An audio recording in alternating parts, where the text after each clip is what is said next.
Hey, in this video, I'm going to be doing the second part of my test of the IK Multimedia ARC On headphone calibration hardware. In this video, I'm going to be testing them with the Slate Audio VSX headphones. These are Series 25 headphones that I've had probably for about 4 years or so. Very familiar with the sound of them. I really like the HD linear in the VSX software, and in version 5, the human linear is fantastic for detail-oriented stuff. One of the weak points, though, of VSX is that it relies on you having things running at a low sample buffer because it's running in your computer in software.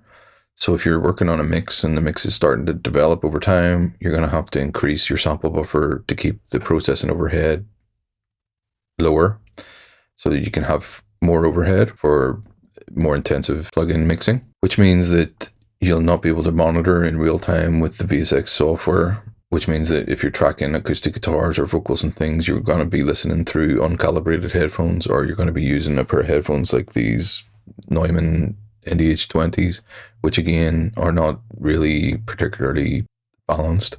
So it's not an ideal monitoring environment for recording, particularly if you're recording acoustic guitars or you're choosing microphones, virtual microphones or whatever for vocals. You want to be able to hear things accurately and get the sound as close as you want it in the source so that the mixing job is much easier.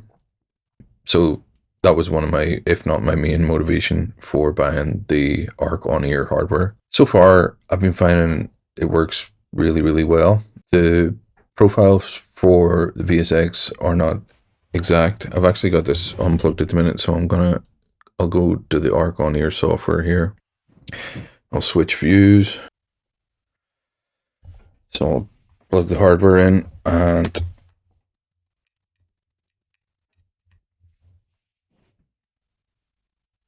okay.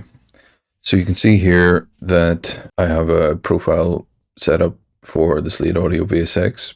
So it's series 24 to 26, 27, 30, 31, 32 to 36. This is not ideal because it's not giving you individual calibration profiles for each series. It's sort of grouping them all together. So I've had to go in and do a little bit of tweaking here with their built-in EQ to raise up the highs a little bit, boost the lows a little bit, and bring it up a little bit, about 1.5K as well. I've put a little bit of crosstalk on, I've left the ambience on, I've left the virtual speakers off, I've turned it up very slightly towards bright, and then I have a couple other presets here. One is with virtual speakers, so the main 7 full range studio monitor, and the other one is the iLoud MTM. When you're selecting the headphone models, if you select this save headroom and turn that off, you're going to get a much nicer, stronger signal there. But yeah, I was doing some referencing with some soundtrack songs and things. Thomas Newman soundtrack from The Shawshank Redemption, which has very extended low end in some parts of it in the orchestration. I was really impressed by the subtle details and how extended the low end goes in these. It's really pleasant to listen to. Other songs, I was able to hear details of instruments and things and even imperfections that I wasn't able to hear before. Obviously, I can hear that with the VSX software, but having it with 1.35 milliseconds of latency between the headphone amp and the headphones is going to make things really useful for miking up acoustic guitars or vocals and choosing effects chains and stuff like that without having to break the workflow. And then when I want to go into full mixing mode, I can just disengage the calibration and turn on the VSX software, and I'm good to go. I also placed an order for the new Slate Audio Immersion 1 open pack headphones with planar magnetic drivers, and I'm really interested to test those out. I can kind of imagine how much more of that kind of in the room effect you're going to have because of the sound traveling through the headphones as opposed to resonating in the closed back sort of cavities. So yeah, that's interesting. Hopefully I'll get those soon, and I'll do a review of those. But yeah, over the last sort of week or so, I have been doing a little bit of tracking with the ARC On-ear calibration with these headphones with the Tone X. So I just put the ARC On-ear between the Tone X and the Slate VSX headphones, and with the VSX profile enabled, I was able to choose profiles, tweak them, track mix them a little bit, track some drums, and it's a pretty basic mix, but I'm happy with how it sounds so far.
And just pretty basic mixing at the minute.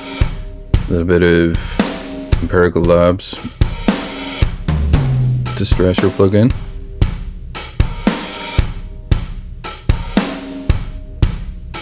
E42 Climax.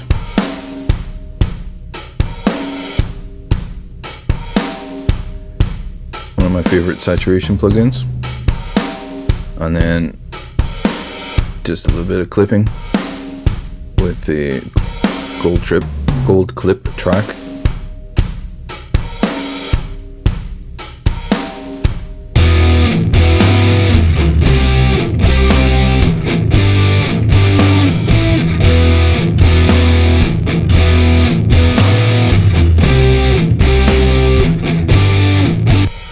So yeah, so far very happy with the headphone calibration with the VSX software.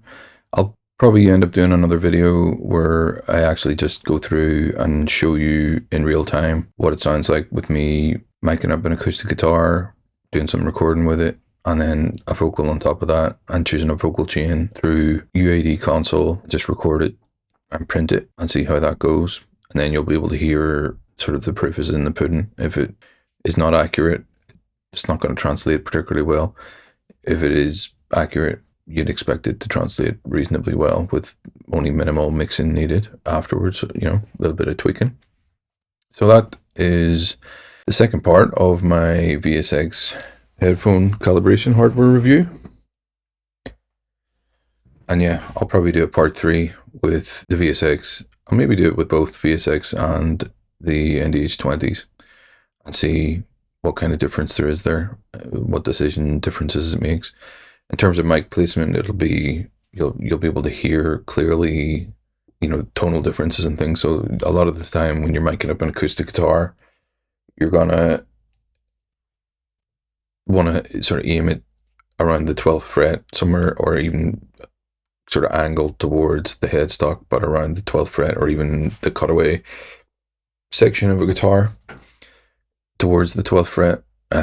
So you're picking up a decent amount of the body of the guitar as well as the harmonic content, but at the same time you don't want it to be too close to the sound hole or too close to the body that it'll be too boomy or muddy, and it's going to take quite a lot of EQ or dynamic EQ to get it sounding usable. So I'm interested myself to see what that sounds like, and I thought it would make an interesting video. If you're interested in that, please do subscribe. I will try to have that up as soon as possible, and I have another few videos that I'm thinking of doing as well. Might shoot another one this evening, just doing my most used plugins of 2024 and 2025 that I found very helpful for mixing, and why. Particularly with Black Friday coming up, it might be helpful for people. In general, I would say that if you can hear accurately what you're doing, you don't need as many plugins, and you're not going to be susceptible to spending silly amounts of money on software. It might not stop you from doing it completely, but it might make you question things, especially when you're mixing. You know, you realize actually this 10 plugins chained together it doesn't really serve me. Maybe I only need 2, 3. So if you're interested in that, please do subscribe. And if you got this far in the video, please leave a like. It helps the algorithm and helps support the channel. Helps encourage me to keep making content like this. But yeah, cheers, and I will see you in the next video.